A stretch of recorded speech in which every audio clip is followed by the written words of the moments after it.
Yo ho ho. Merry Christmas. I think it's just about beer o'clock, guys. I hope you're going to join me. Let's have a little bit of a pre-show. I love it. I had a bit of an issue. I dismantled all my cameras on the weekend when I had for the weddings that I used. I actually used my A7RIII, so I had to put it all back together to do this chat, and I didn't realise that I had to turn my the actual power on the unit that I'm actually using. If you don't turn phantom power on, my boom mic actually won't work. Yeah, so it's a bit of an issue, because what I've got here is, if you look down here, I'll see if this will focus. I'm using this little device here. So it's the H6 zoom, but you've got to turn phantom power on, and it doesn't work. And I'm using at the top up here, I've got a zoom mic that you can see here that I'm actually getting my sound from. And if you don't turn on the phantom power, it just doesn't work. So that's the issue with what was going on. So that's why I was half an hour late. Again, I'm here early this week again on the Thursday, because I've got another wedding to do tomorrow. So I had to drop in early with you guys. Cheers, by the way. It's really hot today. It's around 35 degrees at the moment, so it's really hot at the moment. We're expecting a bit of rain, though, over the next few days, so I hope it's okay for the wedding tomorrow. So let's bring up, just see who's here, because if you want to skip this, guys, I will probably get rid of this a little bit later on. We've got about 3 minutes before we actually start doing the actual live show. Just wanted to say a big shout out to Keith. He's sick in hospital, but I think he's watching this from his hospital bed. So I hope you're feeling a lot better, Keith, and I hope this sort of gets you through a little bit of the discomfort that you're actually feeling at the moment. We've got Delta Dave here. Carl's here as well. Keith had just said there's nothing to do. I don't like to sleep a lot, so at least you should be able to stay awake for the next hour or so while we do this. Chad's here as well. I don't think it goes into Lightroom yet, Chad.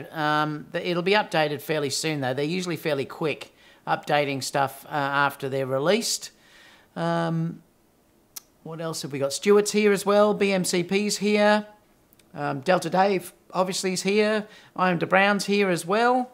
And Peter Pearson's here as well, so we've got quite a few. Stuart is here as well, from Florida. Studio 96 is saying good morning as well, and that's about it at this stage. I will call questions up later on. I'll pull this back a little bit later on for you guys to have a look at. I thought what we'd do anyway, while we're looking at the beginning here, is while we're still waiting for a few people to actually pop on, if you do want to completely get past this, just skip until you see the Osler Images logo, and then it'll start from there. It's still a couple of minutes away.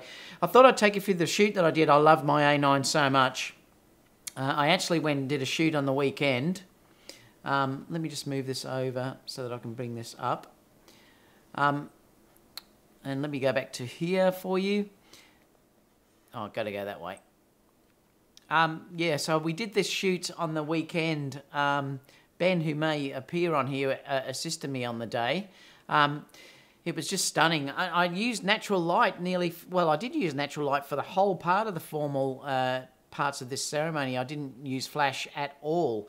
Sometimes I just like to challenge myself and do something a little bit different. So I did actually just use that. Now, the lens was used on this was the 85 Batis. And you can see here that what I've done is I've actually just stuck them in the tree here, and they're lit up by the light just sort of coming through those trees. And I love that. It's a weeping willow that's in the middle of the lake. They sort of had to walk on a little walkway across onto this lake that you can see. I'm not sure if you can actually see the lake there, but it's just in the corner. It does surround them, and it also comes through the bottom through here. But the A9 was stellar on the day. I mean, it's just, I just love using that camera. Cheers to... It is a perfect day for beer.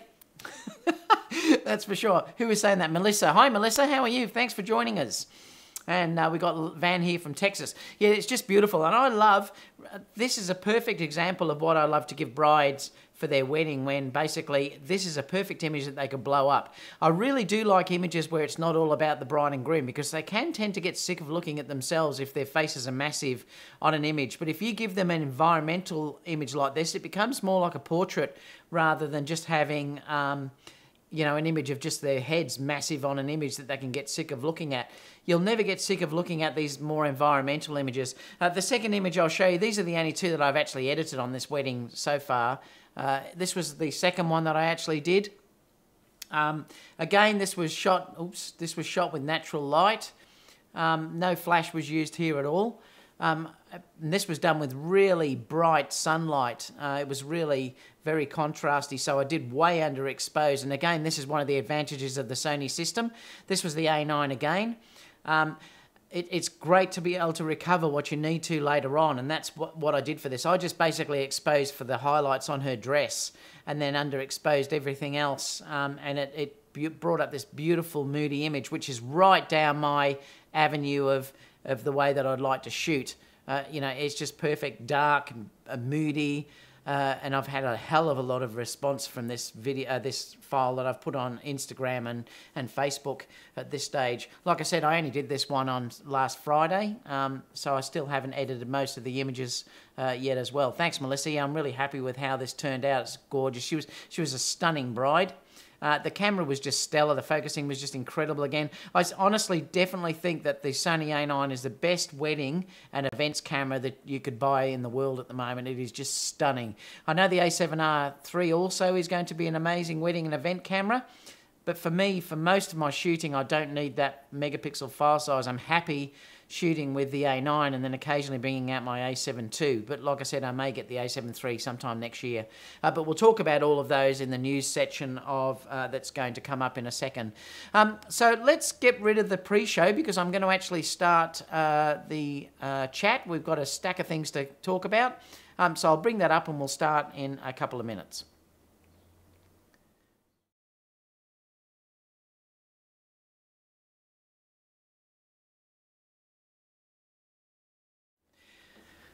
Good afternoon, good morning, good evening, wherever you're from. A lovely day here in Melbourne today. It's around about 35 degrees. I'm looking at my watch at the moment. Actually, I better make sure my phone is on silent because otherwise you guys are going to be annoyed if they start beeping.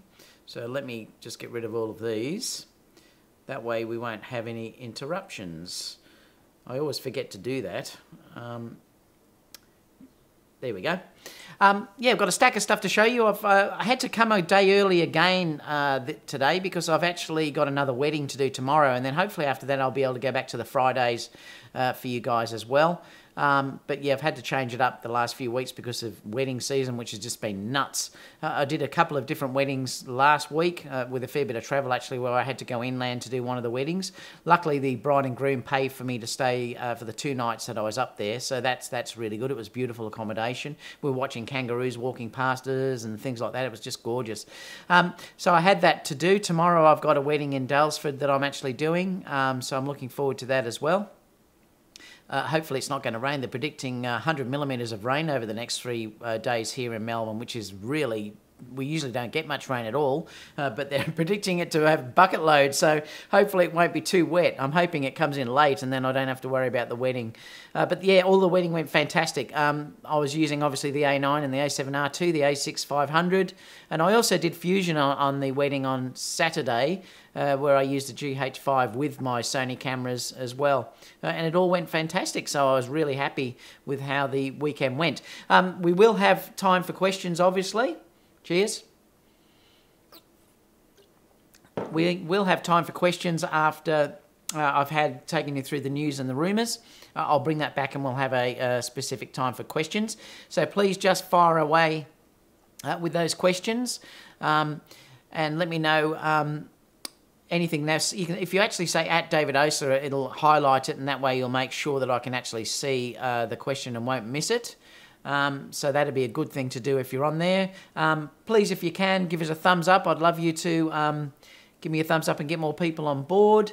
That's about it at this stage. So we're probably going to go through the news. I did just get a call from our local shop here, Michael's Cameras in Melbourne. They've got 4 A7RIIIs for sale there, ready to pick up. Oh, so it's actually there if I wanted to go in and buy it right now. Yeah, so it is available because I thought it might not be available until sometime next year, but they've got 4 in stock, so that's really good if you're from Melbourne. So I just thought I'd share that with you. So let's start going through some rumours, news and rumours. If you're interested tomorrow, I'll just bring up this latest news so we can see. Yeah, if you're interested tomorrow, it says November the 30th. Well, we are November the 30th here in Australia, but for you people in the US and the UK, it will be tomorrow. I noticed that Manny Ortiz is on this, so he's actually going to be doing it as well. They're going to have a Sony A7R3 live stream panel that's going to come on. I suppose they'll be talking about the camera and everything else. I'm not sure what you're going to learn new about what's actually with the camera because there's that many reviews around now as well, you know, that are available. But it's might be interesting, and I'll put the links down below for all of these articles so you can actually tune in if you want to look at that tomorrow. So that will be available tomorrow. So it's the 30th of November. Does it say what time it is? I'm just curious. No. You might have to click on it, find out what time it is. I'm not sure. It doesn't say. Next thing I was going to bring up was this test that they've just done. DxO Mark have just tested the A7R3, and they gave it a score of 100. Now, 100 doesn't mean it's a perfect camera. I think the DxO score mark can just keep going, but it's certainly been the highest rated camera with the Nikon D850. Basically, they're saying the results are the same between the two of them. So obviously, you know, it's going to be a fantastic all-around camera if you were dealing with cameras. It's interesting though, because even though they're saying that they're both rated the same, there's still no way I would buy the D850 over the A7R3. I'd definitely be buying the A7R3.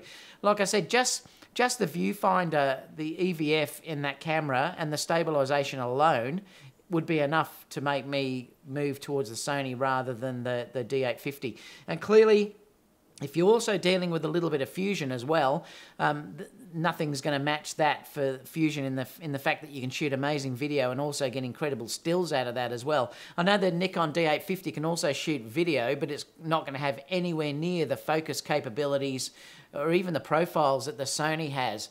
So even though they're saying they're rated, those ratings are only looking at specifications. They're not looking at everything that camera has to offer. I actually think that the A7R2 is a much more rounded camera that I would definitely want to buy instead of getting the D850. And I don't even think you can even get the D850 still. I think they're still on back order. They've been on back order for months.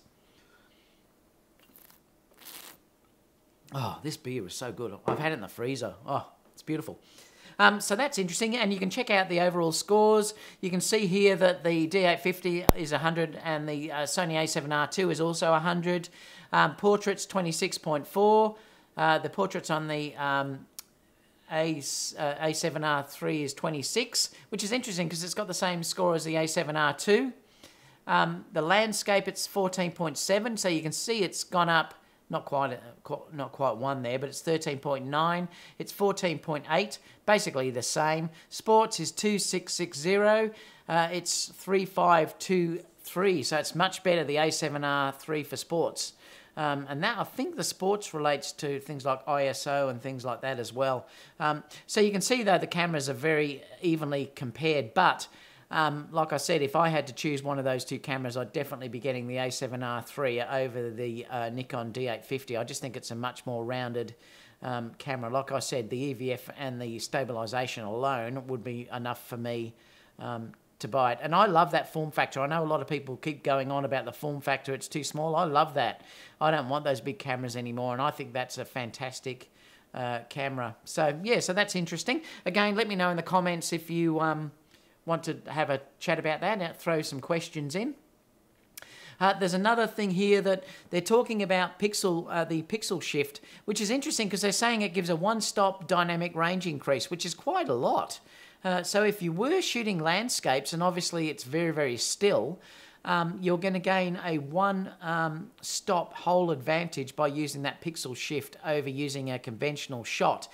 But remember, you have to be basically not having any movement at all in the image. So, you know, that's really important as well. Oh, thank you so much, Delta Dave. He's He's giving me a donation for the A7R3. Oh, it's in the shop, Dave. I could go and buy it now. I know it's. I had the guy on the phone saying, you know, what an amazing camera it is and all that sort of stuff. You know, do I want to come? They know what I'm like. And I was going, to be honest, I'm probably going to wait for the A7S3. That's really what I'm waiting for. So I'll talk to you about that a little bit later, though. But it was tempting to go in, I can tell you that much. So yeah, if you've got the A7R3, obviously try the pixel shift and see how it goes. Just make sure you have a really steady tripod though, because remember, any movement at all is going to have an effect on that image. So just make sure that you really are careful with how your tripod is, whether it's very stable. If it's a very light tripod and there's a little bit of movement involved, it's probably not going to work. So make sure if you are doing pixel shift, it's on a really good tripod and it's really stable. That's really important. Again, I'll stick these links in the questions down below. Gear of the year, I thought this was really interesting, and in a way I actually agree with this guy that I think that this is on DPR Review, and who was it? It's Richard, I don't know his second name. I'm not sure. Richard someone. It's probably in the article. But he's said that his gear of the year, which is interesting, and he's chosen the Sony battery. And you know what? I actually have to agree with him. That totally was a game changer for me, and I know we use game changer a lot, but it really has made a massive difference to the way that I shoot, particularly with the A9, and you're going to get those same benefits with the A7R3. Only having to use basically one battery for me for the whole day when I'm shooting a wedding is just so much, well, it's so much fun. You don't have to worry about changing all the time. When I've got my A7 IIs and the A6500 or whatever that I'm using, I do have to probably go through 4 batteries in a day of shooting a wedding, and sometimes it can be in the most awkward time. So I try and leave around about 10% left, and then I'll make a swap to make sure that I don't run out. But I'm finding with my A9, I'm using the battery grip, so I am actually using that battery grip. I probably don't even need to, but it does. I am getting used to it now and liking the way when I go portrait, I can use the focus on the side rather than sort of hold the camera a little bit funny. But I am loving the fact that I can last the whole day. It only ever shifts over to that second battery right near the end of the reception. And that's using it all day. So it's incredible. So I think Sony have really underrated how many images that you can actually take with this battery. Now, I do think you'll get better results on the A9 than you will on the A7R2 though, because to be honest, if you're using electronic shutter, there is far less moving parts and you do get much more range out of the battery than if you're using mechanical shutter. And I've even noticed that with the A9. It doesn't seem to last as well if I'm using the mechanical shutter. So it is an interesting thing with an advantage with the A9. Because you're using everything electronic, you're using an electronic shutter. I very rarely use mechanical shutter unless I'm putting a flash on. So I'm mostly using the electronic shutter all day, and that really helps with the battery. But again, that's going to have a massive improvement also with the A7R3 as well. So he's written a whole article about why he thinks this is the thing of the year, and I have to tend to agree with him. It has made a major change to how you can use Sony equipment, and I really do hope that this becomes the norm, and even if they bring out an A6700, I'm really hoping that that comes out as well. 95, thank you so much. I'll go back and answer all these questions soon, guys. Yeah, so I love it. Like I said, I bought 4 batteries when I bought the camera. I probably didn't need to buy that many batteries. I've only ever used 1 and a fraction of the second one, so I probably could have got away with just 2. But excuse me, but I did have an intention of shooting some video with this, so if I do shoot video, well then I may have to start using more batteries, and if I do buy, say, an A7S3, I think clearly that's going to have the same batteries. Cheers.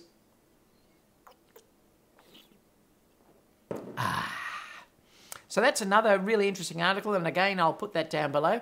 I think they're around about $75 US, I think. I think they're around about $90 Australian. So they're not cheap, but you are getting way more performance out of them than you're getting with the older batteries, and I just love those new batteries. I hope they put that into everything.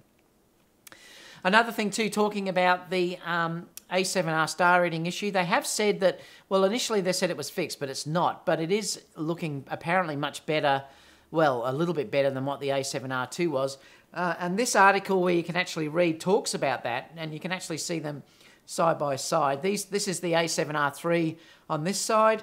This is the A7R II on this side, and you can see that there is more detail on this side than there is on this side. So it's interesting. I don't know why the resolution's different though on that. I'm not sure.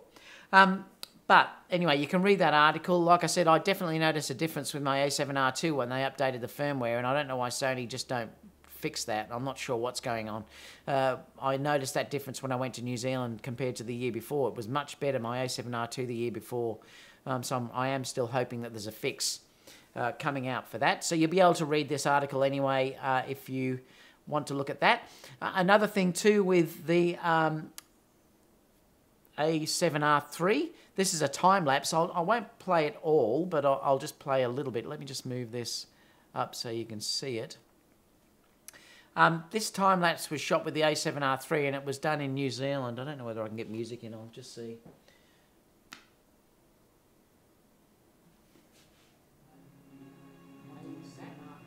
No.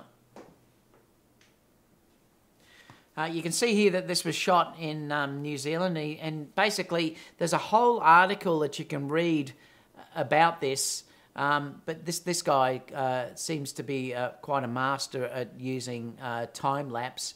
It goes for quite a while. I'm not sure how long it goes for. All right, no, it's only 3 minutes. But it's gorgeous work that is actually produced here in New Zealand. If ever you get the chance to go over to New Zealand, really should try it, guys, because the scenery over there is just incredible. Some people have said to me when I was over there last year that basically it's like Switzerland was, 50 years ago, because there's no people there. It's really quiet. You can get landscape shots without, a million people and stuff like that. So, but you can have a look at that landscape or this time lapse. Like I said, I'll stick that down below so you can have a look. So obviously the A7R III has really nice time lapse. The only thing is you're going to have an intervalometer to actually get it to work though, because there's no built-in time lapse. I've shot that tree. It's world famous, that tree. Every photographer that goes there, I've actually got a shot of that I can show you actually one time. But yeah, it's just gorgeous. So I wanted to show you that because it's stunning.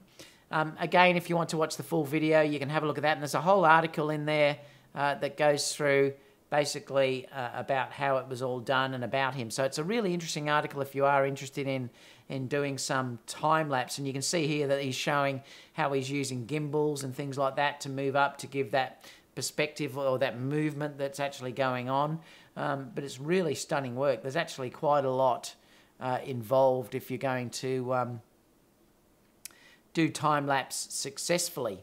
The next thing that I wanted to show you too was this thing here. That this is interesting because this article, what they're saying here is that this is a Sony manager chatter. I mean, I'm not sure how reliable this is. This is just off Sony Alpha Rumours.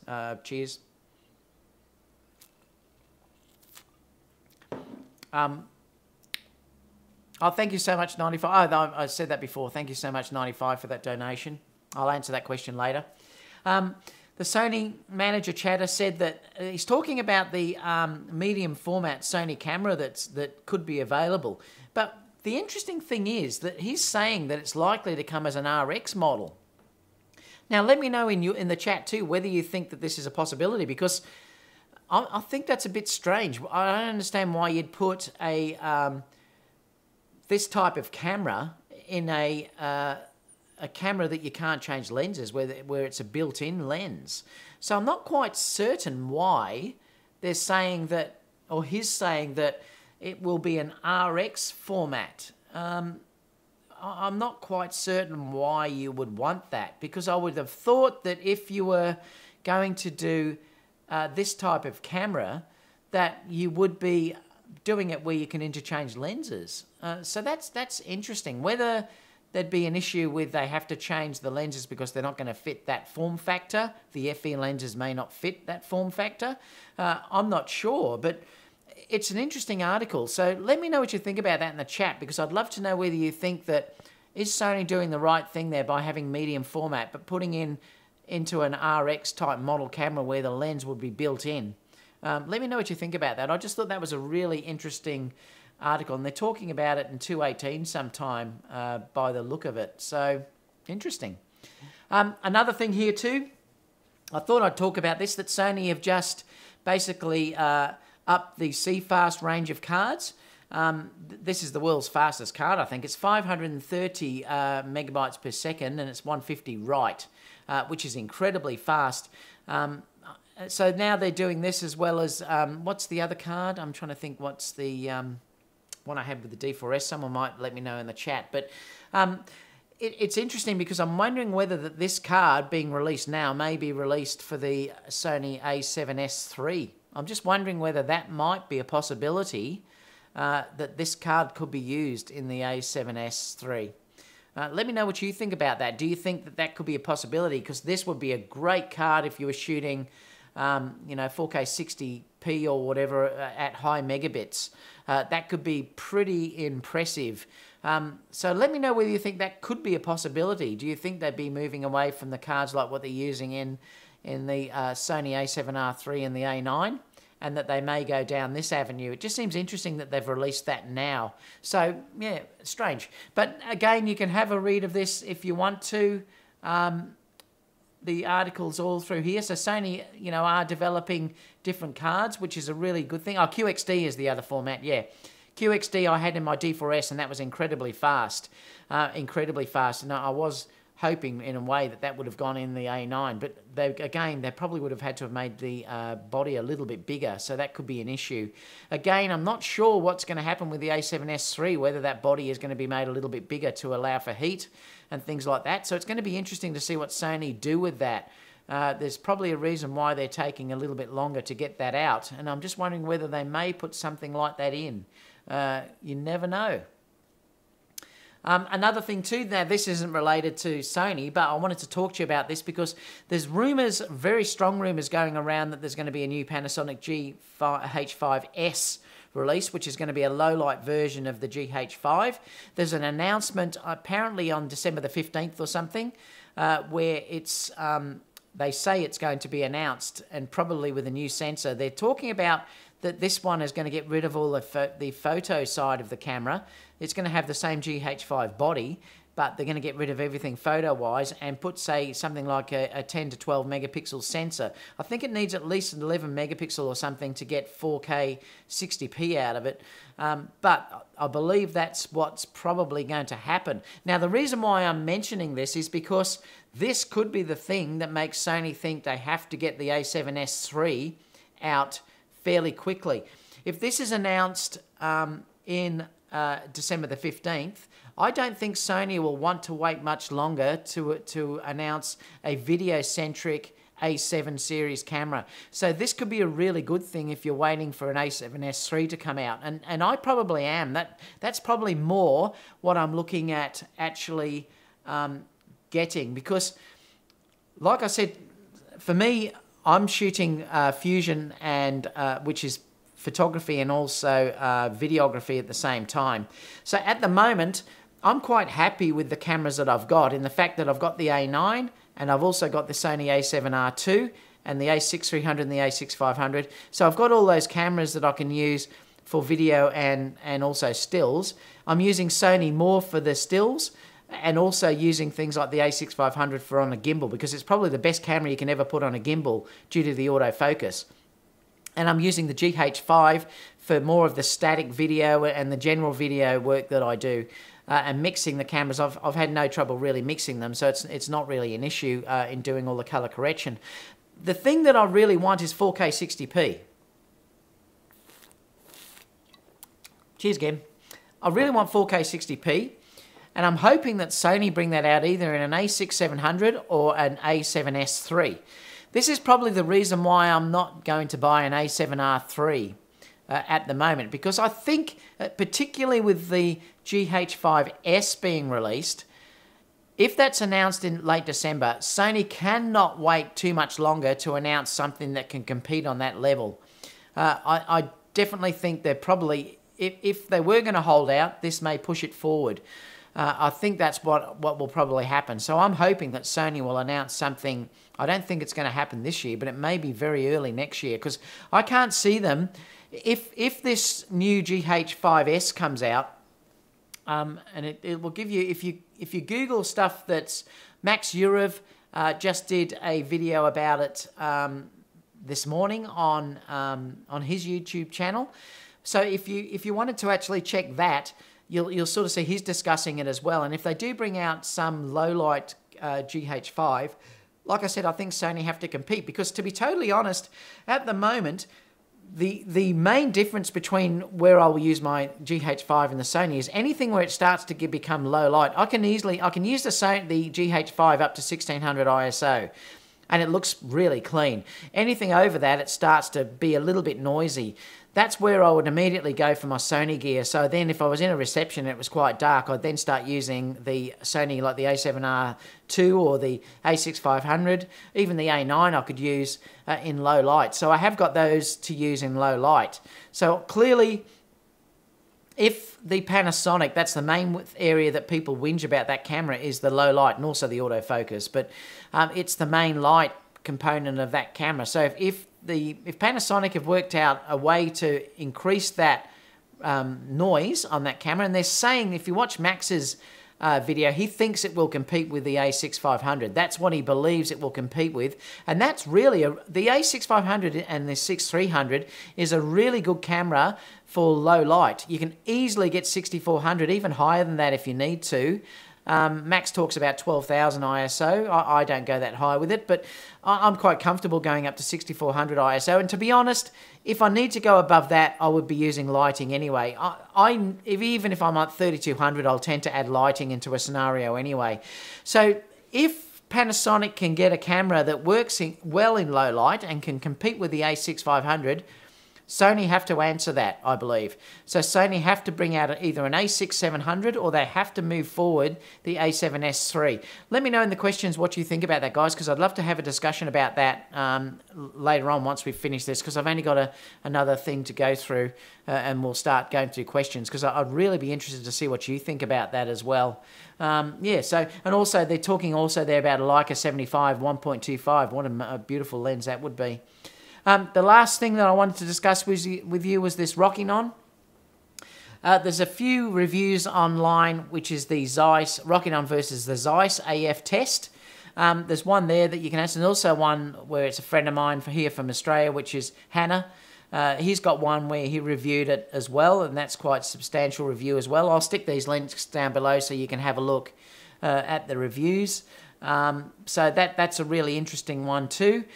What I noticed when I was looking at the reviews that Hannah did, I haven't watched the top one, but I've watched Hannah's review, was that they were both fairly comparable in image quality. I think looking at what Hannah said, the sharpness was a little bit better from the Sony.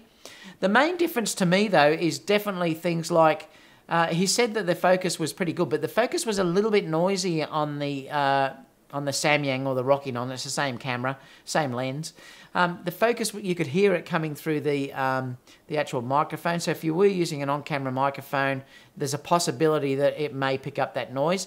But to be honest, like I've said to you before, my favourite lens is actually the 35 1.4. This is the article that we're looking at here. This is also on Sony Alpha Rumours. There's Rokinon versus Zeiss. Rokinon and Samyang are the same lenses. They just rebrand them depending on where you're from. I think in the States it's Rokinon. Yeah, just let me know. Whereas in Australia it's Samyang, and Asia it's Samyang, I think. Cheers. But the interesting thing for me here, and the thing you have to make a decision here is, it's a call on how much you can afford. Clearly, I think the Samyang, and if you look at it, what Hannah said, it's around about 50% of the cost or something. It's way cheaper than if you're running the Sony lens. But I've discussed a few things here. As a professional, and this is a really important thing, as a professional, there's no way that I want to lose downtime with any of my gear. And the issue is, if that breaks, I know that I can call up Sony tech support, because I'm in pro support here in Australia, and I know you've got it in the US and Europe and England and wherever else. I know that you can call up Sony Pro Support, they'll pick it up that day, and then it probably will be back in a very short time frame, or they'll lend you another lens while you're waiting for that to be fixed. And that's how it works, because I've just had a Sony A9 that they've lent me for 3 or 4 weeks. I just sent it back yesterday, so I'll get mine back now. So they will give you that feature and work around that. The problem is if it's a Samyang or Rokinon lens, you're going to have to send that off to the manufacturer, and that could be gone for I don't know how long. So that's a problem if you're dealing with a professional business. There's no way I can do without my 35 1.4 lens. Running a professional photography business, it's incredibly important that I'm not held up. That's my main go-to lens. So if I lost that lens, I would hate it. Yes, I could use the 35 f2.8 that I've got. Again, that's a beautiful lens, but it's still not that 1.4. That's the actual camera that I use to capture all of the details when I'm shooting weddings, the flowers, stuff like that, which is just stunning. I'm going to open up an image and I'm just going to show you that lens because I adore that lens. I'll go to a wedding that we just did on Saturday because I'll show you a few examples that we can look at. Let me just move this for a second. Then I'll have to drag it back. So I always shoot the details of these type of things. I'm always shooting them actually. Let me move this over so I can get the scroll bar. I love the depth of field that these cameras give, or this lens gives me. And if you're looking at, say, the wedding details, let me come up to the flowers. You know, I just love doing these things where it's beautiful and out of focus. And if you're looking at, say, the wedding dress and things like that, you know, in the middle of the forest, you've got that beautiful depth of field that you can get with that 35mm lens. And let me come up to where it's got the flowers. If you're interested in seeing what I've shot, you can see here that I'm doing video here, so I was actually using the GH5 and had it on a little slider. But if you're looking at the images from the Sony A9, and again, these haven't been edited yet, so they will be lightened off. But, you know, you get that beautiful rendering, which I adore. So there's no way that I can get by without using a lens that's going to give me that depth of field. And like I said, it's so important for my shooting style that I've got that lovely depth of field. And I adore the look of that lens. And I'd hate to actually lose that lens.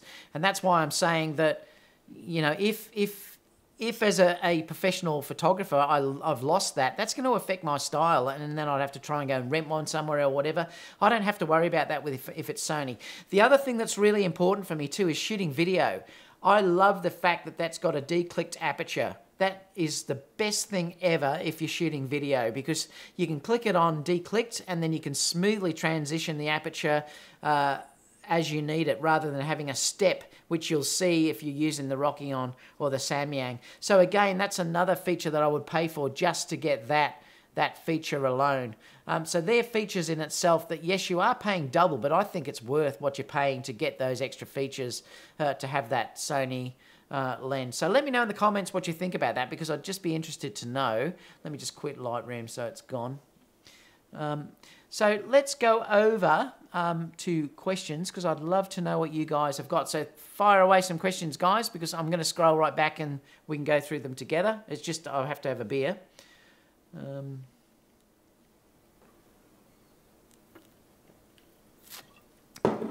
Just wanted to say hi to Keith too. He's sick in bed. So guys, just say hi to Keith. He's not well. He's in hospital.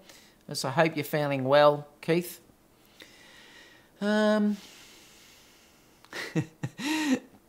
Peter said, did you fell asleep in a truck of Coronas? No, my wife bought about 4 boxes of these. I've got so many of them, so it's going to take me a while to get through them. My wife loves them as well. They're a pretty popular beer here, actually. What else have we got? So let's start seeing where I can find some questions. When do the A7RIIIs ship in the USA? Well, it was meant to be the 30th. I think some have started shipping, I believe. Like I said, my local shop had 4 available to walk in off the street and buy them. So they must be starting to ship fairly soon. Keith said he has to watch it in 360p. Oh, that's horrible, Keith.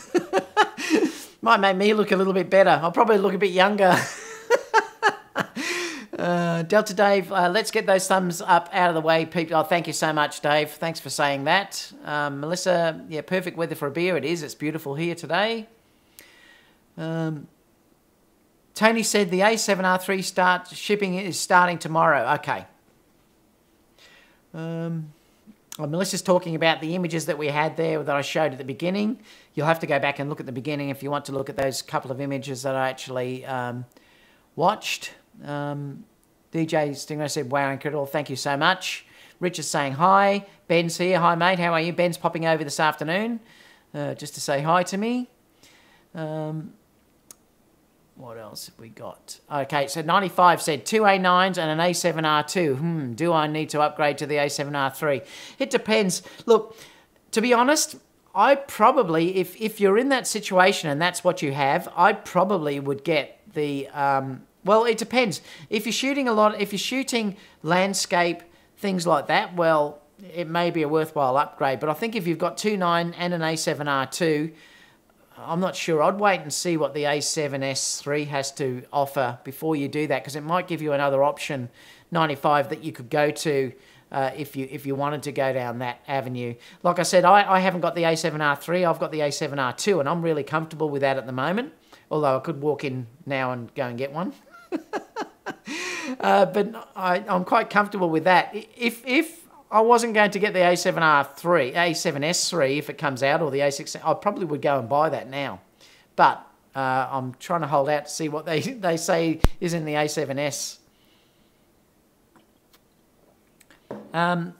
Tony said there, 95, only if you sell me one A9. I know that I love that A9 camera. Honestly, like I said, the images I showed you at the beginning, that's stunning. That camera is just insane. The electronic shutter in that camera is changed. It's changed my whole shooting. 95 only. Yeah, that's selling it. I'm back. Keith's back, which is good, Keith. Hello, David from San Diego. I'm thinking of an SS5. Oh, okay. Well, you might not need to. Look, rather than an SS5 95, wait till they show what the A7S3 has to offer. That may potentially give you everything that you need. So, and that's Delta Dave. Thank you so much. And he's given me that for the A7R3 purchase. Thank you so much. I'm DeBrown said, I have to cut back on the booze. I checked my weight and I'm 15 pounds heavier than I was in May. Luckily, I walk a fair bit. So, and you know, but I don't drink heaps, but I do love it. I do love a beer. BMCP says, give in, Dave, it's hopeless. I know you're talking about the A7R3, aren't you? I know, I could go and get it now. Oh, it's freaking me out. What else? Carl said, the dealer has you pegged as an easy mark, David. And I think he did, because he called me. That's the interesting thing. I know they probably do. They know I've got an A9 and I've got all these other cameras, and they think, oh, David will buy one for sure.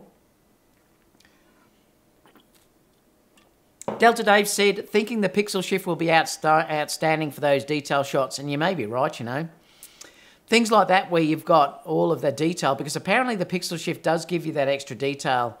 I don't know whether I'd have time to do it though, Delta Dave, because I work, you know, really quickly when I'm doing those detail shots. But certainly if you're doing landscape where you can take a bit more time, and if you're doing things like architecture, would be amazing if you've got that pixel shift technology. So that could be a really great thing as well. I don't think I'll be using it in a wedding or something like that, because I just don't think I'd have the time to do it.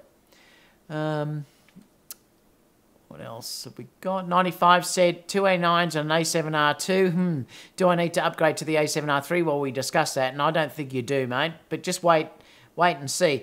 I mean, to be honest, if you've got 2 A9s and an A7R2, if you did want to go that way, you could sell one A9 and then get the A7R3. But to be honest, I probably would just get see what they're going to offer with the A7S3 first. Wait for that first before you decide which way to go.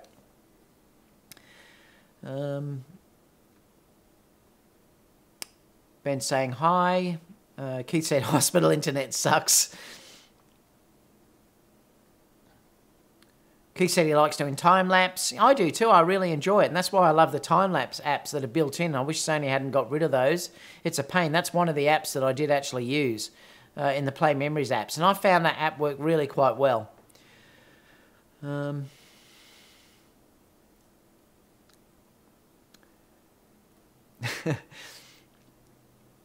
Oh, thank you so much, Michael. I really appreciate that. Someone said about The Office. I can't remember where he said it. I think, talking about The Office, let me see if I can just get this better picture. Why is it coming out so yucky? Oh, here we go. Let me change this. I'll show you The Office just so you can see it, because someone's mentioned it. So I'll show you this is my massive screen TV that I'm dealing up through here. I think that's a 65-inch screen or something. These are all related to, obviously, the talking to you guys. So I'm using a Sennheiser mic at the moment, and I've obviously got lighting, which is up in the corner over these areas here. And if you look around, obviously it's air conditioned. If you look around at the back there, that's basically got all my images and stuff like that. I've got a lounge suite. This chair basically moves out of the way, but I've got a lounge suite because when clients actually come, the wedding clients and things like that, they'll sit in the couch, and then obviously I'll beam the slideshow and whatever up on the top here. This desk that I'm actually looking at, this desk is actually, it goes up and down, so it's a standing desk. So I'm actually standing at the moment, and it will actually move up and down. There's a little control which is down the bottom down here that I can just press this up and down, and the desk moves up and down. I never sit down.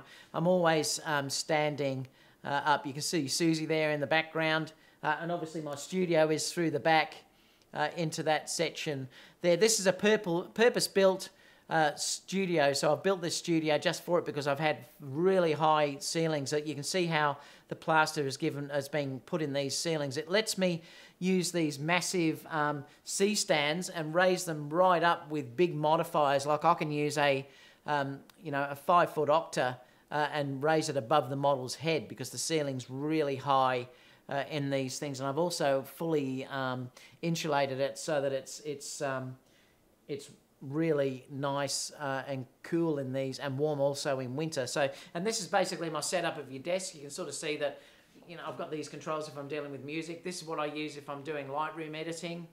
You know, and I've got all my control for audio and video, because I'm also a musician, guys. I actually play guitar, so I'm also a musician. I was in bands for years, so I still do write music. I just haven't done much of it lately. And as you can see, I've got one big monitor that's here, and I've got a second monitor, which is the Apple monitor, which is actually there, that I'll also use.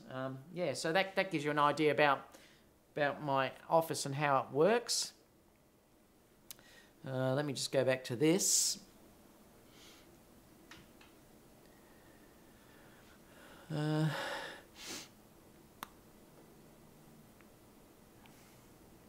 What else have we got?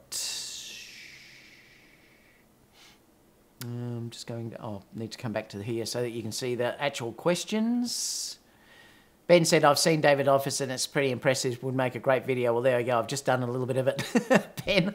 If Sony doesn't have lenses for medium format, yeah, and that could be the interesting thing, because perhaps we're talking about that RX. We're saying that the medium format camera is going to be an RX camera, and it's interesting how they're saying, is it going to be an issue that they're not going to have interchangeable lenses? And I think it will be, but I'm not sure what's going to happen there. Yeah, QXD is right, David. Yeah, that's correct. It was that I was trying to get before.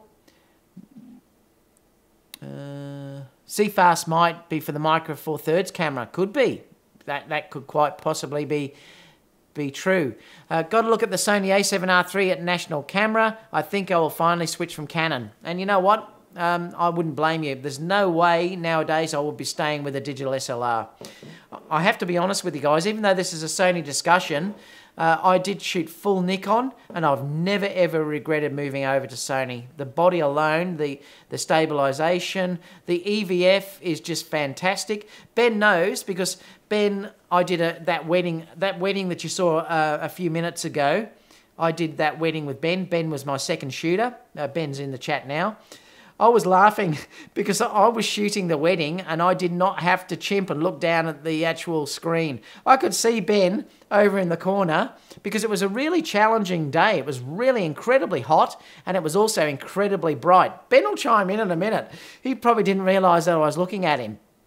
Ben's shooting Nikon, and I could see him every so often checking into his exposure, and he'd be trying to hold the camera up. I haven't got one in here, but he'd take the shot, and then just to make sure his exposure's okay, he'd be using his hands over the actual, you know, your viewfinder at the back, checking his exposure. And I saw you doing it, Ben.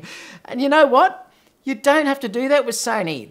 This is where it changes your whole life. And honestly, I can't understate this enough to you guys that are still using digital SLRs. If you're doing work like me, particularly events and stuff like that, it is unbelievably helpful to be able to look through the viewfinder, the EVF, and to check exposure. And I have it show up for a second after I've done it so I can immediately confirm that it's okay.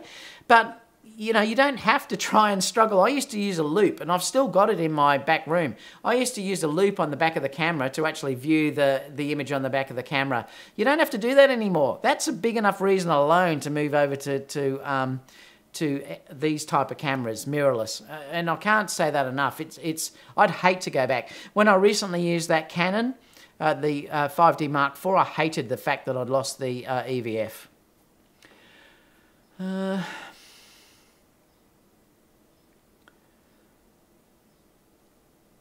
Where was that? Oh, there, yep. Altric's here. G'day, Altric.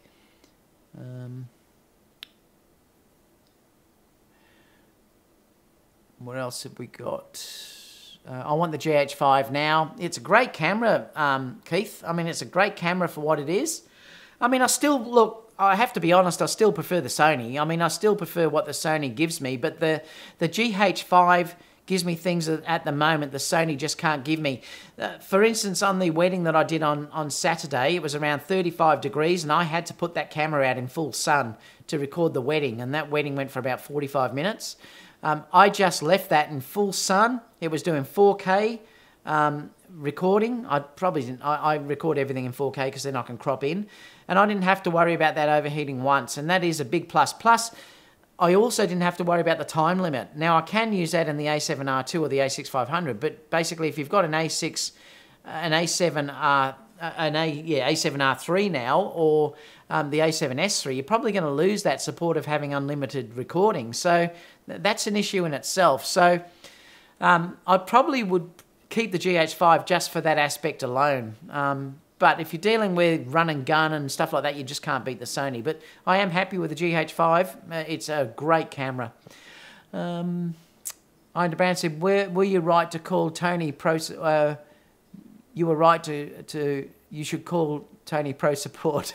I'll get your stuff replaced. Ian Brown, the man and the myth... so Michael Pierce is in the house. I have mixed feelings with my Sony 35 1.4. I love the colours on native AF. But my Sigma 35 Art is sharper, wide open, and has more detail. If it wasn't for weddings, I would just use the Sigma. I'm really happy with my lens. The 35 I've got is sharp as, so I'm really happy with it. Perhaps we've just got different copies. Keith said, Rokinon has a good repair service as well, David. I had to get a 35 1.4 sign lens in the States, and my return was less than 14 days. Yeah, but that could be in the States, Keith. It may not be here in Australia. There's some bad things here, getting things fixed like that here in Australia. It can take a lot longer sometimes. But, you know, even 14 days, that could be 4 weddings for me. And again, that's not good enough. I want one replaced immediately. And I know with Sony Pro Support, they'll get a lens to me the next day. So that's a big plus for me. What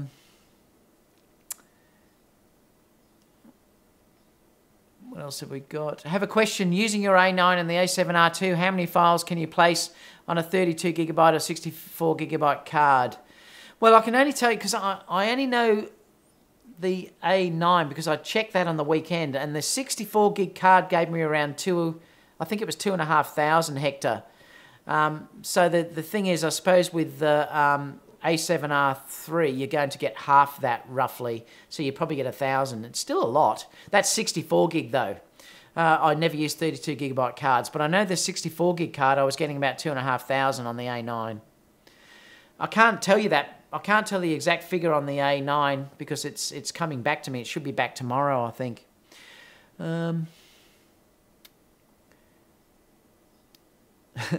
Keith said the 360p is killing him. I know it'd be terrible. It is a beer run, Michael. Hope you're all having a beer with me. Delta Dave said, do you include video with your wedding package or do you charge that as an add-on? No, it's an add-on, Dave. That Fusion, I don't record the whole day.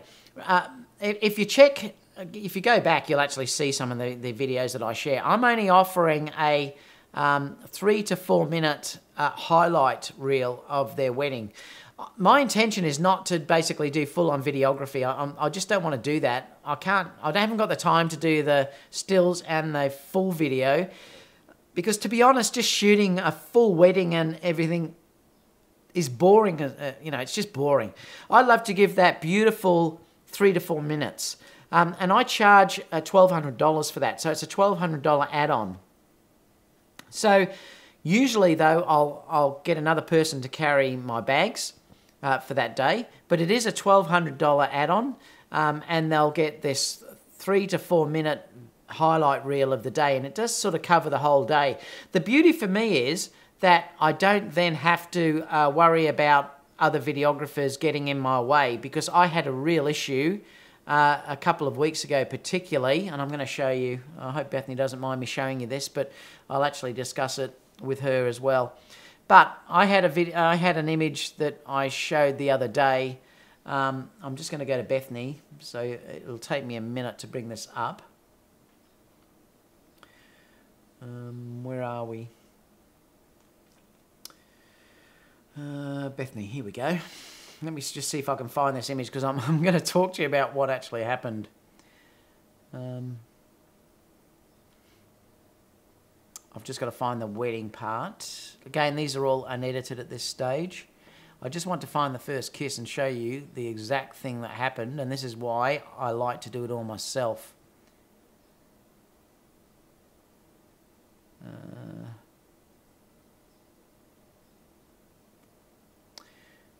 Here we go.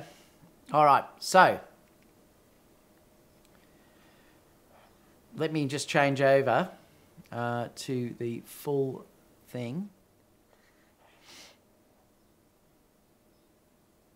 Let me just lighten this because it's reasonably dark. So basically, this is slow because I'm running this whole thing. I hope it doesn't crash. No, it hasn't. It's just slow because I'm running this podcasting software.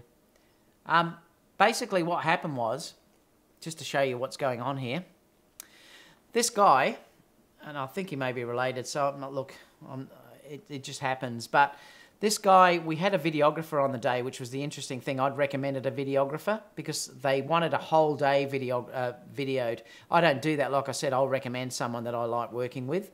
So the videographer was standing next to me. This guy was filming off to the side over here.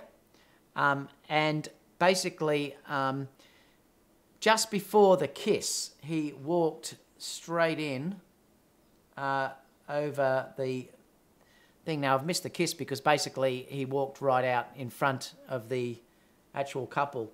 And there was not a thing that I could actually do about it. You can see it here that, you know, so basically I've missed the kiss.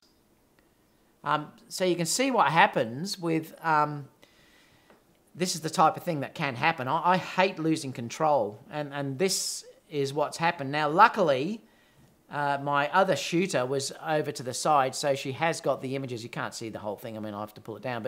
But my second shooter has grabbed the image. Now, what if I didn't have a second shooter?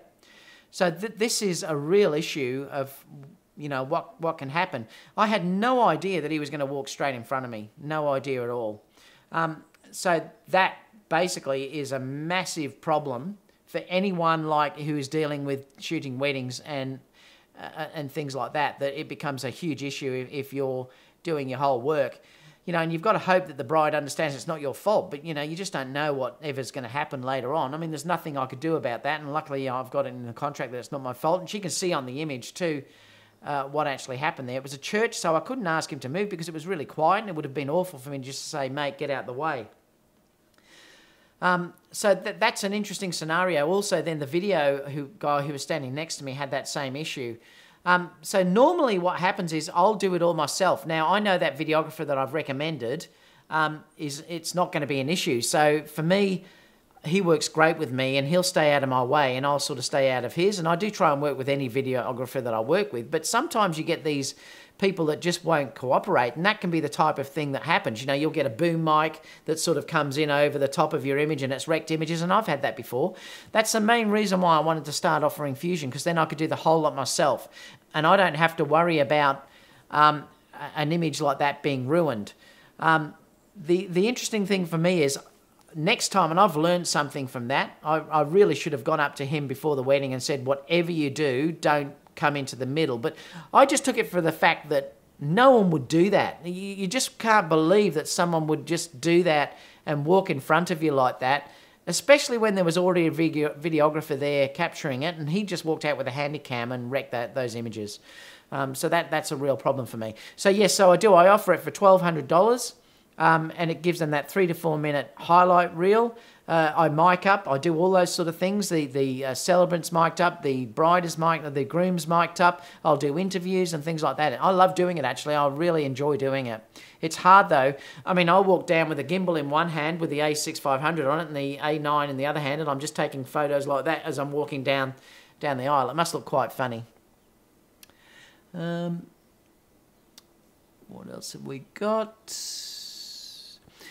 Cardinal said, my dealer has the A7R3, will be in tomorrow. I live in the States. Okay, there you go.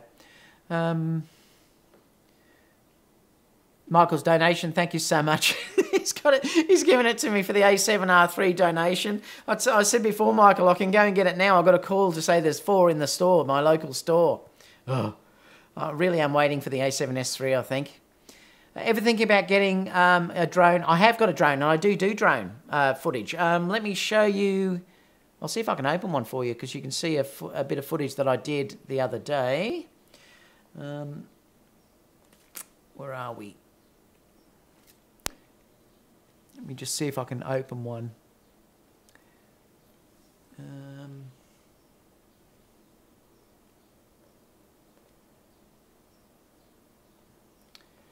Open with QuickTime, I think. Oh, it's DNG. Where are we? I'll just see if I can play this for you. Now, these are unedited. These were actually shot in a flat profile, so they won't look that good at this stage because they've got to be color edited. But I'll just show you, just so you can sort of see what's going on here. Let me just go full screen, and then I'll just play this for you.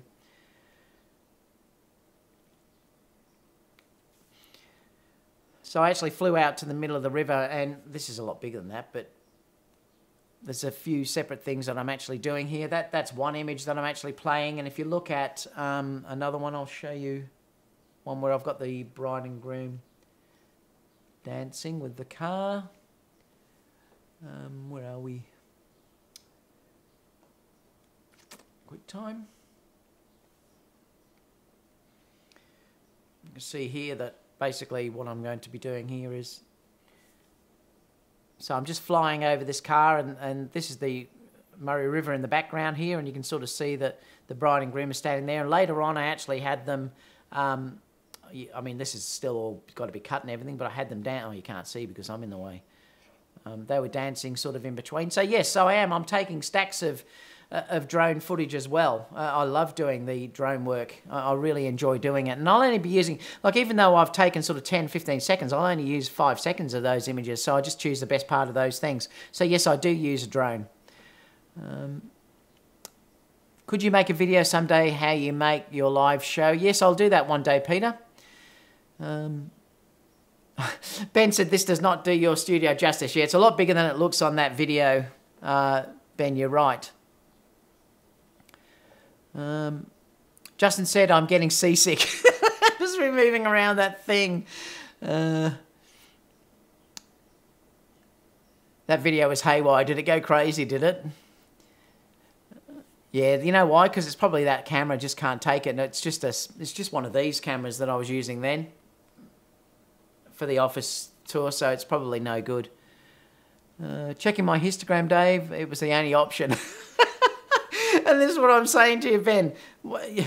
It's so funny. One day you'll have to borrow mine and have a go at it, and you just see how good it is. Delta Dave said you were chimping, Ben. He was. He's just trying to get out of it. He was chimping. He was checking it. Just tell the truth, Ben. I was laughing, looking at you thinking, oh, I can be doing it, but no one notices because I'm just looking at the viewfinder, the EVF. No, I haven't got the DJI Phantom 4. I've got the... Well, I have got the Phantom 4. I've got both. I've got the Phantom 4 and I've also got the Maverick Pro, Tony. But I love the Maverick Pro now because it's just so easy to travel with. The Phantom 4 is probably a fraction better, but it's so much bigger. So I have both. What full-frame camera do you recommend for a beginner? I'm a new in photography. I'm using the A6500. Got some lenses, 18-105, 70-200 f4. The FE50 1.8 and the 85 1.8. Look, to be totally honest now, if you were buying a new camera to start with, I'd get the A7RIII. That camera is a fantastic camera for its price. If you can't afford the A7RIII, that would be a fantastic level entry camera. I wouldn't be buying the A7R2 or even the A7S3 now. I'd be buying the I'd be buying the A7R2, not the A7 II. Yeah, get the A7R2. There's some great buys on that, particularly if you buy it second hand. That's what I'll be getting, Van. My goal is to become a professional photographer like you in the future, and there's no reason why you can't, mate. Little Blue said, looking for Micro Four Thirds with low light capability. It is why I left Micro Four Thirds and ended up with Sony. Yeah, and that's the big difference between the two. The low light is so much better on the Sony. So it will be interesting to see what they offer with that G5s. I'm curious to know myself. Tony Pierce, doesn't Dave have a white Maverick Pro? Yes, I have, because I unboxed that the other day, Tony. But I've also got the other Maverick as well. I've got both. Where is it? I'll show you.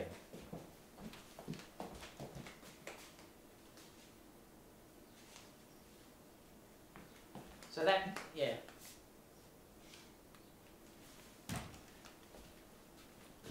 So I've got both, but the other thing is too, that's too big to take around, and I hate traveling with that. That's why I've got the Maverick. It's so much nicer to use that Maverick, and just pull the arms out and you can fly straight off. What else have we got? Would you please do a review on the Rokinon 35?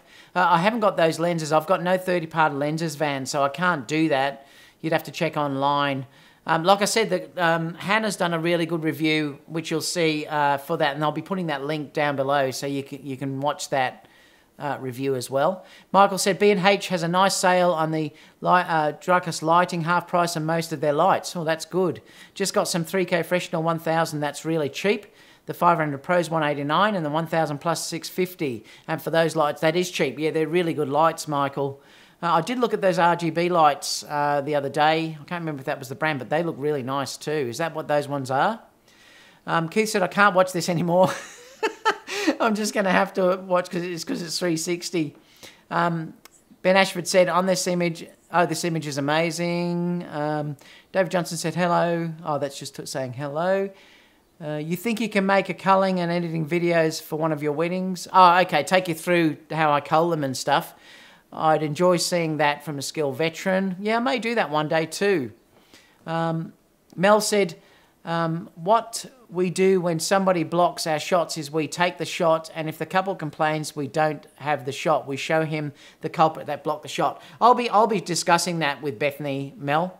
I will be talking to her about that when she comes. She just hasn't seen it yet, but I do want to talk to her about that because I also would like to get her permission to share that, to say this is what can happen if you allow this to happen. I do have on my contract that there's no other photographer is allowed to shoot at all, and that's what I've got in my contract. If it was a photographer, I would have said but because the guy was videoing next to me, I didn't worry about it because I thought, well, it's not mine, it's video that's being done here, and that's why I didn't worry about it. But I've learnt my lesson next time to say, you do what you want, but do not come into the middle at all. And I just can't believe he did that. I have a clause in the contract that covers you. Yes, and I've got the same clause as well. What else have we got there? We also take a face front shot of the person who blocked our shot so we can identify. Well, they'll know who it is because I think it's a family member. Hi-Fi Energy Research said, what is your opinion of the Samyang Rokinon 35 1.4 and Scion 1.5 versus the Sony 35 1.4? Well, I discussed that before, Hi-Fi Research. If you missed it, I said I really only want to stick with the Sony lenses due to the Sony Pro support. But for me personally, because I shoot so much fusion, which is video and stills, having that D-click aperture enough is alone to make me want to get the Sony and pay that $1,000 extra. Because if remember, that's my main lens I'll use. I'll mainly use that for video. That lens is my go-to lens when I'm dealing with video. So to be able to smoothly transition apertures is totally different than having that stepping. And the problem is, if I'm running and gunning and I'm walking in the church and I know that I've got to walk outside and the lighting totally changes, all I have to do is just change my aperture smoothly. And you can't do that with the others, it'll step. And that's one big problem with the Rokinon or the Samyang lens. It's that stepless aperture for me is worth the money alone. Michael said, A7RIII David, remember I was pushing you to get the A9, laugh at now. Now it's the A7RIII. Come on, Dave, you only live once. You know what, Michael, stop it. Because there's 4 in the shop. Stop it. We also have the second photographer on another angle. Well, I did, Mel. That's why I've got the image, which is luckily I had the second shooter there. If I hadn't had the second shooter, I would have been devastated because I couldn't give him the kiss. I always have a second shooter. And that's where I did actually say to that on the day, that was what would happen if I never had a second shooter? Like, and I know Ben, for instance, can't afford to have a second shooter at this stage. And I thought, if that was Ben in that situation, he would have lost that shot. And, that's just devastating. But he's in a position, Ben, where he can't afford to pay for a second shooter. So it's really hard for these photographers starting up. So my suggestion to you is, if you are working alone, is to make sure you have that communication with that person. And I really, even now, even though I've got a second shooter, I'd be saying now, if someone's at the side shooting like that, I'm going to use that image as an actual thing to show when brides come here, to say, look, this is what can happen if you allow this to happen, and we can't really stop it. And I will go up to that person next time and say, whatever you do, don't come in the middle. But again, if he decides to do it, there's nothing you can really do to stop it. So the bride and groom have to be on board about this. So it's something to consider, and we all should learn from that, I think. I'd like to second the idea of showing behind the scenes of his editing process for photos and videos. Yeah, I will show that one day, guys. Definitely. I'm hoping that B&H will ship my A7RIII tomorrow. They should do, I think. Mel said, now the GH5s is a threat to the A7S II. It's about the same price point and it can probably do 124K. Well, it may. We don't know yet what that's going to offer. I'm hoping, though, that this pushes Sony to bring their A7S III out, and it may, because if they really give a good camera, if this GH5s is a great camera, Sony are going to have to answer it. So I'm really hoping that it pushes Sony along to release something a little bit earlier. David, have you tried the Tascam DL10 mics? I have in the shop, Michael, and they seem really good. I may get those eventually. I am using the H1s at the moment. I've got 3 of those H1s, which I love, but they are much bigger than that Tascam DL10 mics. So eventually I might sell those and use those DL10 mics instead, because they are so tiny. Roy said, I've used my A9 last weekend in a church shoot, worked a treat at 3200 ISO. The skin tones were great and the eye focus was brilliant. I know, Roy, that's my favourite camera I've ever had. I love that A9, brilliant. It's just... Oh, I can't say how much I love that camera. I've never felt like a camera like I have with that camera. I mean, it's just stunning. I might actually start sleeping with it. No more beer. When I say sleeping with it, I just mean taking it into the bed with me. It's getting worse. What else have we got? Which do you prefer, the GH4, A6 500 or the A7 II? I haven't got the GH4, I've got the GH5. they're both great cameras, Joanne. Look, the GH5 for general videography, I think, is a better camera for videography. This A6500 is a much better stills and video camera, and it's got much better autofocus. You don't use the autofocus in the GH5, you use manual focus, but I haven't got an issue with it. The focus peaking is really good and it's quite easy.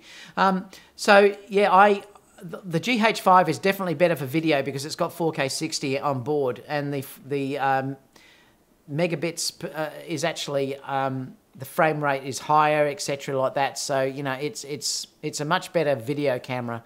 The A7S III probably will beat it when it comes out, but again, you're going to pay a lot more for that camera than you will for a GH5. But if you're talking about the cameras themselves, if you were just doing video, I would get the GH5. If you were doing video and stills, I would get the A6500. If you were just doing stills, I would get the A6500.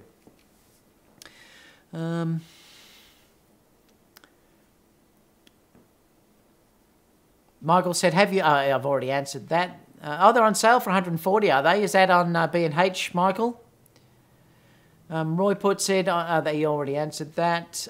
Which do you prefer? I've already answered that one. There is nothing one can't do with an A7R II, and you're right. That's exactly right. It's a great all-round camera. The only thing that it can't do, and this is the difference, this is the thing that I want you to understand, guys, is that, remember, there's no perfect camera. The thing that the A7R II cannot do is you really should not be using electronic shutter on that camera because it will have rolling shutter. And that's been proven if you look at videos that just came out. Check the Camera Store TV. There was one I watched the other day. I can't remember who it was, with the bike and the wheel became all distorted. So you really should not be using that electronic shutter with that A7R III. So if you are after the electronic shutter and you want the quiet shooting, the A9 is the only camera you can go to.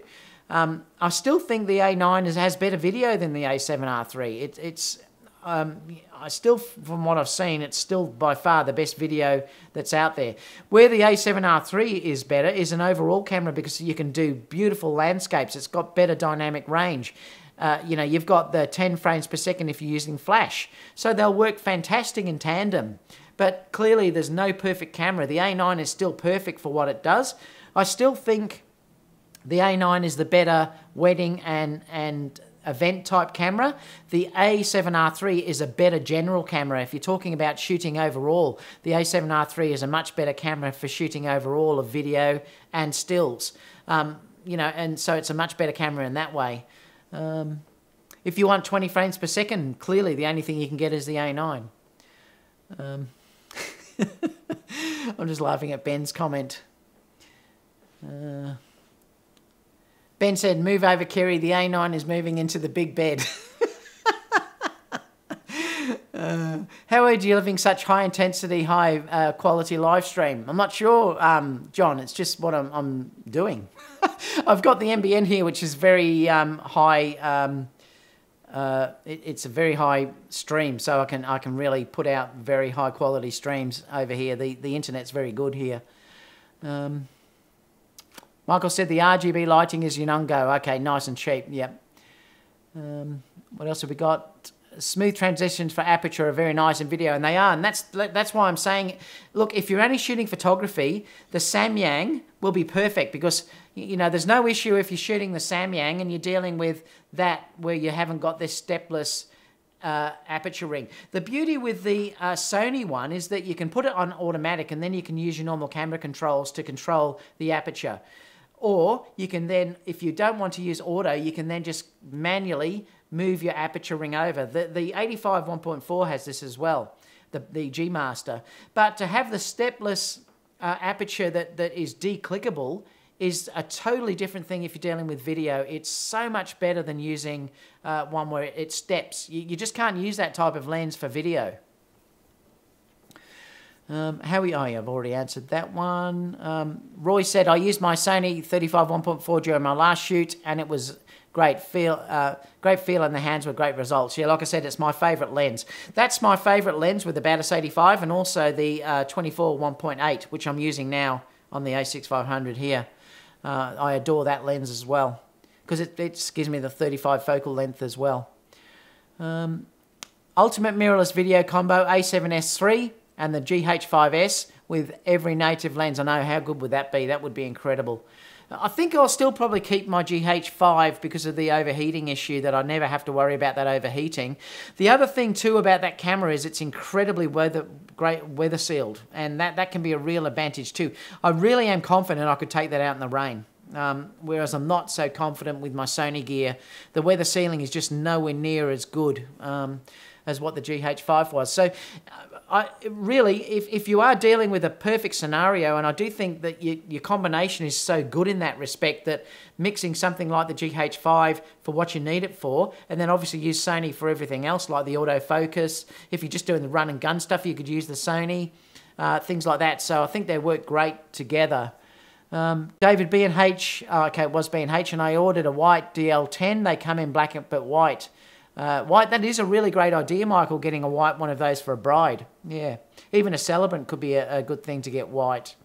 Can you put a UHS-2 in the UHS slot 1? Yes, it does. It works fine. It's just that it works at UHS 1 speed. Keith said, the Tascam DL10 mics are good, but I noticed that I need to add a little denoiser. Oh, okay. I'm using the Sennheiser mics, I think, that I'm using on all of mine. And I also use Rode mics as well. Oh, thank you so much, John. Really appreciate that. Ultimate camera. Oh, okay. This is just saying ultimate 4 cameras, no budget. A7R3, A7S3, GH5s, G9, all with native and prime zooms. I'd still put the A9 in there. I would never get rid of my A9. Not until they release it with another A10 or whatever it will be. Mel said, I've tested the G9 last Saturday. This is a Panasonic one. The 6K 18 megapixels at 30 frames per second is amazing. The AFC is now good. The G9 is slowly encroaching to what the A9 can do, and the GH5s is a threat to the A7S. Yeah, well, look, it will be. That's why I think that Sony have to release a new A7S3 coming out. Don't get me wrong, the G9 probably will be a good camera, but it's not going to be better than what my A9 is. The full thing is it's got full frame, Mel, and that's the main difference. You can never, if you're dealing with beautiful bokeh, you can never ever replace full frame, and also for noise, remember? You cannot replace that for that. But I'm quite happy with the GH5, what it's given me for stills, and you'll see a few videos that I've put up about that, and there's another one that'll go up soon. I am quite happy with how the GH5 looks. It still doesn't beat my A7R2 and my A9 though, and there's no way I'd think the G9 would, but for what it is, it will still be a great camera. Hector said, hoping Sigma brings a 35 and 85 Art to FE mount. That'd be great. I had the 35 Art Sigma mount for Nikon. I sold that though. Mel said, Panasonic weather sealing is really good too. It is. It's great. It's amazing actually. You can have confidence using them in pouring rain, and that is one of the differences that I got that camera, was because I was always a bit nervous with the Sony gear in rain. I don't have to worry about that with the GH5. Michael said A9 is number 1, and I don't think that's going to change even when the A7R3. I put the A9 up there with Susie. And I agree, Michael. Like I said, I've never felt that way about a camera before. That camera is just, it's just everything I've ever wanted in a camera. The focus is insane. It's got silent shutter. I used that in church the other day. No one could hear me shooting. I can do 20 frames per second when I need it. The high ISO is insane on that camera. Like 3200 is just like using, 100 ISO. It seems to get better as you push the ISO up.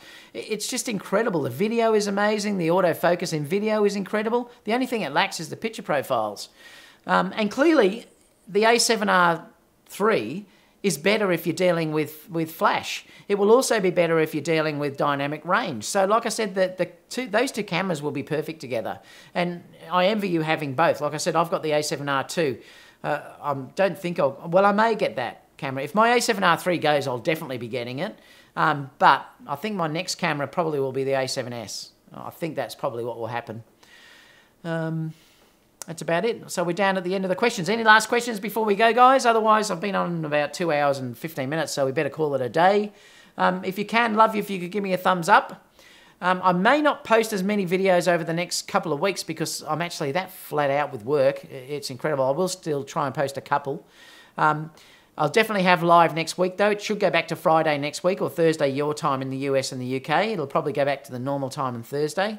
for you. It's Friday here in Australia.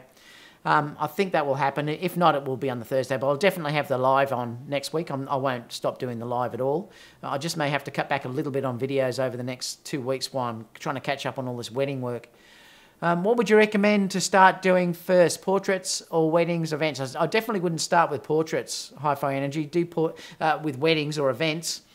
Start with portraits first and build your skill up over a period of time, and then work second shooter for a wedding photographer and build up your skills that way, and then you can move over into weddings. Definitely don't just jump in and do weddings and events before you're really prepared to do that, because remember, portraits you can do again if there's an issue. Weddings and events you can't, so you really make sure you do know what you're doing before you do those type of things. A7RIII David, you can pull the trigger. Stop it, Michael. You're really bad influence. Oh, all right, guys, I'm heading off because I've got some work to do. I'll catch you again for the next video, and please leave any questions down below, and I will get back to you as soon as I possibly can. And I'll see you all for the next video. It's been a pleasure, guys, and good day from down under, and I'll see you all again soon. Bye for now.